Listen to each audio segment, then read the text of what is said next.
بسم الله الرحمن الرحيم. الرحمن علم القرآن، خلق الإنسان علمه البيان. الشمس والقمر بحسبان، والنجم والشجر يسجدان. والسماء رفعها ووضع الميزان، ألا تطغوا في الميزان. وأقيموا الوزن بالقسط ولا تخسروا الميزان. والأرض وضعها للأنام، فيها فاكهة والنخل ذات الأكمام. والحب ذو العصف والريحان، فبأي آلاء ربكما تكذبان. خلق الإنسان من صلصال كالفخار، وخلق الجان من مارج من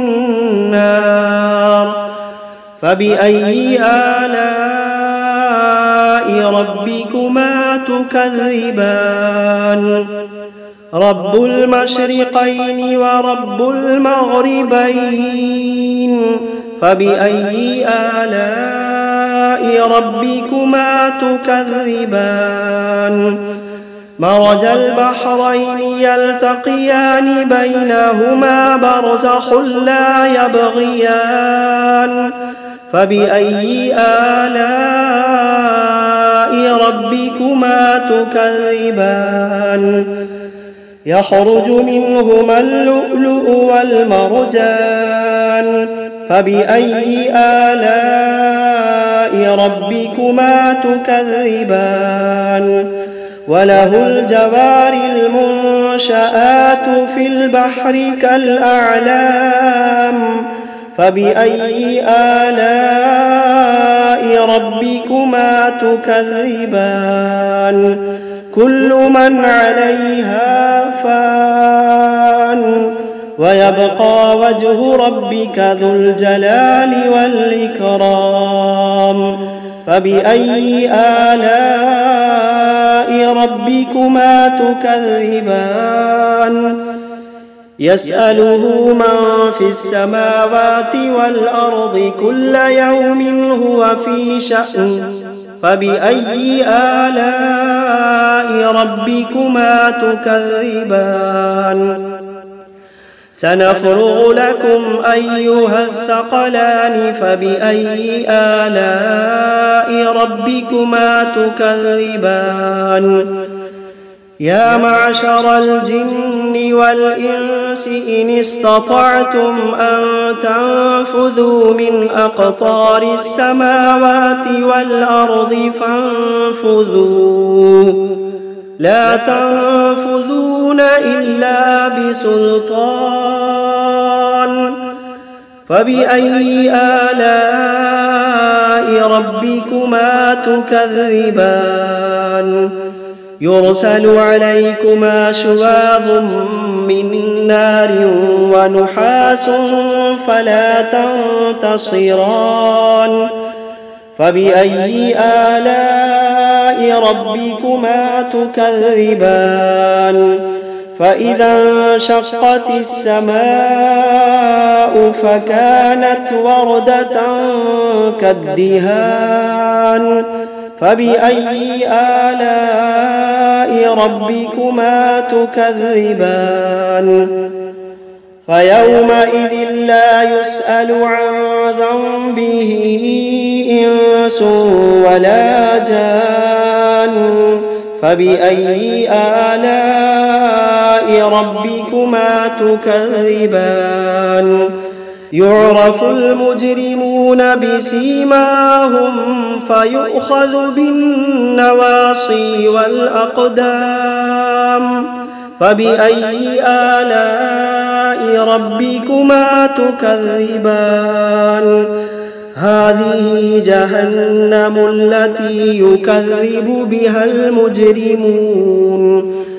يطوفون بينها وبين حميم آن فبأي آلاء ربكما تكذبان ولمن خاف مقام ربه جنتان فبأي آلاء ربكما تكذبان ذواتا أفنان فبأي آلاء ربكما تكذبان فيهما عينان تجريان فبأي آلاء ربكما تكذبان فيهما من كل فاكهة زوجان فبأي آلاء ربكما تكذبان متكئين على فرش بطائنها من استبرق وجنى الجنتين دان فبأي آلاء ربكما تكذبان فيهن قاصرات الطرف لم يطمثهن إنس قبلهم ولا جان فبأي آلاء ربكما تكذبان كأنهن الياقوت والمرجان فبأي آلاء ربكما تكذبان هل جزاء الإحسان إلا الإحسان فبأي آلاء ربكما تكذبان ومن دونهما جنتان فبأي آلاء ربكما تكذبان مدهامتان فبأي آلاء ربكما تكذبان فيهما عينان نضاختان فبأي آلاء ربكما تكذبان فيهما فاكهة ونخل ورمان فبأي آلاء ربكما تكذبان فيهن خيرات حسان فبأي آلاء ربكما تكذبان حور مقصورات في الخيام فبأي آلاء ربكما تكذبان لم يطمثهن إنس قبلهم ولا جان فبأي آلاء ربكما تكذبان متكئين على رفرف خضر وعبقري حسان فبأي آلاء ربكما تكذبان تبارك اسم ربك ذي الجلال والإكرام بسم الله الرحمن الرحيم تبارك الذي بيده الملك وهو على كل شيء قدير الذي خلق الموت والحياة ليبلوكم أيكم أحسن عملا وهو العزيز الغفور الذي خلق 7 سماوات طباقا ما ترى في خلق الرحمن من تفاوت فارجع البصر هل ترى من فطور ثم ارجع البصر كرتين ينقلب إليك البصر خاسئا وهو حسير ولقد زينا السماء الدنيا بمصابيح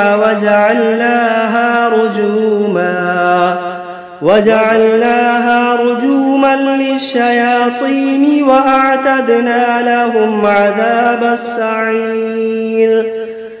وللذين كفروا بربهم عذاب جهنم وبئس المصير إذا ألقوا فيها سمعوا لها شهيقا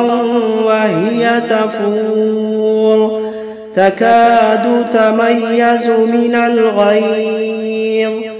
كلما ألقي فيها فوج سألهم خزنتها ألم يأتكم نذير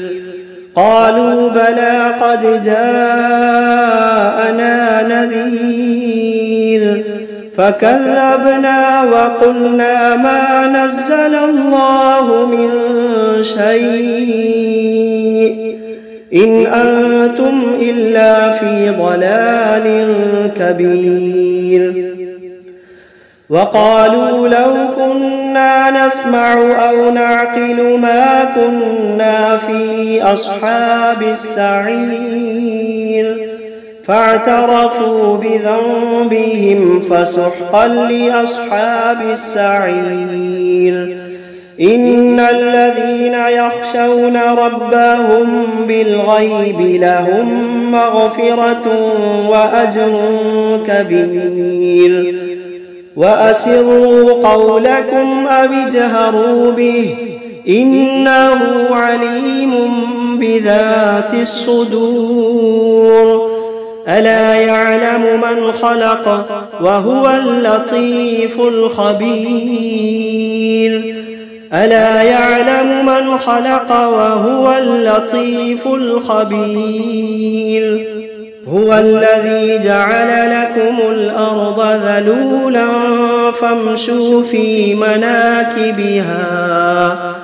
فامشوا في مناكبها وكلوا من رزقه وإليه النشور أأمنتم من في السماء أن يخسف بكم الأرض فإذا هي تمور أم أمنتم من في السماء أن يرسل عليكم حاصبا فستعلمون كيف نذير ولقد كذب الذين من قبلهم فكيف كان نكير أولم يروا إلى الطير فوقهم صافات ويقبضن ما يمسكوهن إلا الرحمن إنه بكل شيء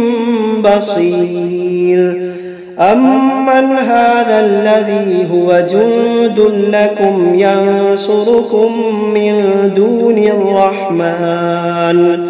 إن الكافرون إلا في غرور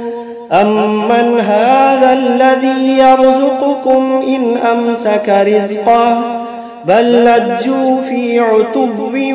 ونفور أفمن يمشي مكبا على وجهه أهدى أمن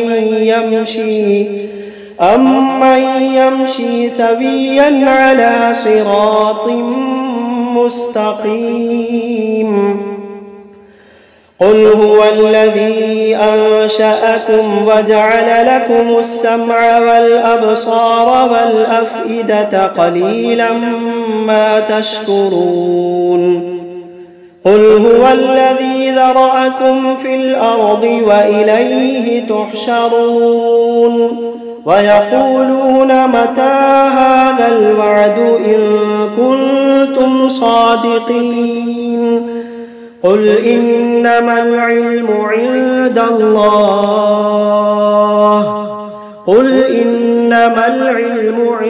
الله وإنما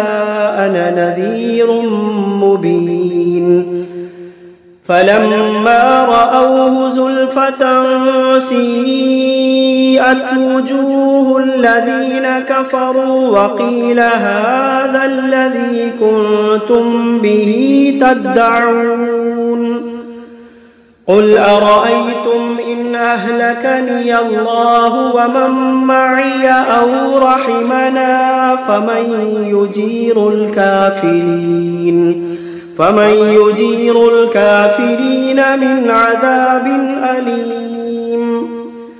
قل هو الرحمن آمنا به وعليه توكلنا فستعلمون من هو في ضلال مبين قل أرأيتم إن أصبح ماؤكم غورا فمن يأتيكم بماء معين بسم الله الرحمن الرحيم قل أوحي إلي أنه استمع نفر من الجن فقالوا إنا سمعنا قرآنا عجبا يهدي إلى الرشد فآمنا به ولن نشرك بربنا أحدا وأنه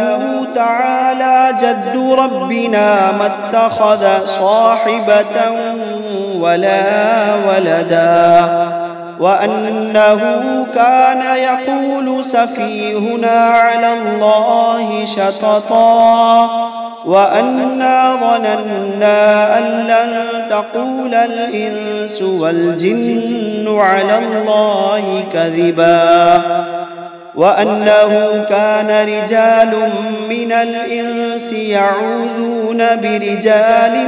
من الجن فزادوهم رهقا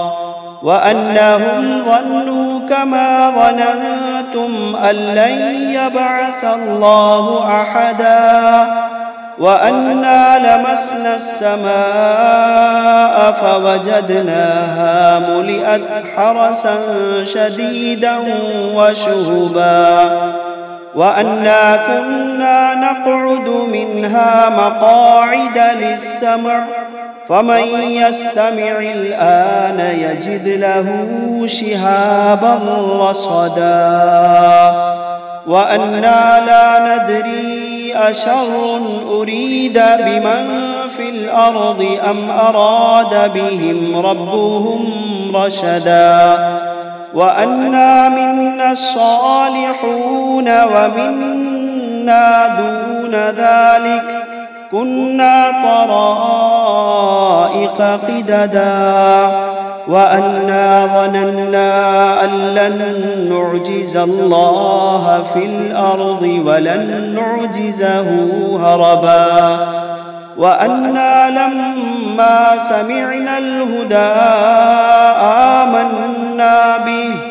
فمن يؤمن بربه فلا يخاف بخسا ولا رهقا وأنا منا المسلمون ومنا القاسطون فمن أسلم فأولئك تحروا رشدا وأما القاسطون فكانوا لجهنم حطبا وأن لو استقاموا على الطريقة لأسقيناهم ماء غدقا لنفتنهم فيه ومن يعرض عن ذكر ربه يسلكه عذابا صعدا وأن المساجد لله فلا تدعوا مع الله أحدا وأنه لما قام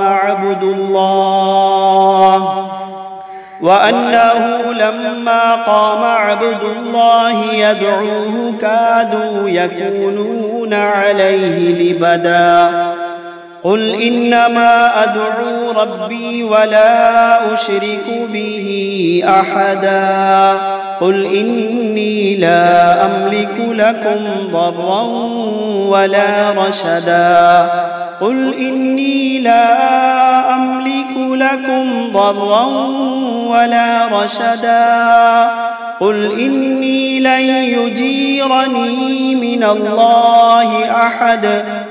قل إني لن يجيرني من الله أحد ولن أجد من دونه ملتحدا إلا بلاغا من الله ورسالاته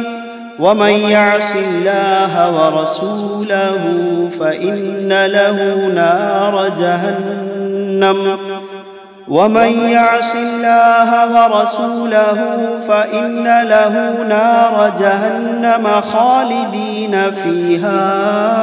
أبدا حتى إذا رأوا ما يوعدون فسيعلمون من أضعف ناصرا وأقل عددا قل إن أدري أقريب ما توعدون أم يجعل له ربي أمدا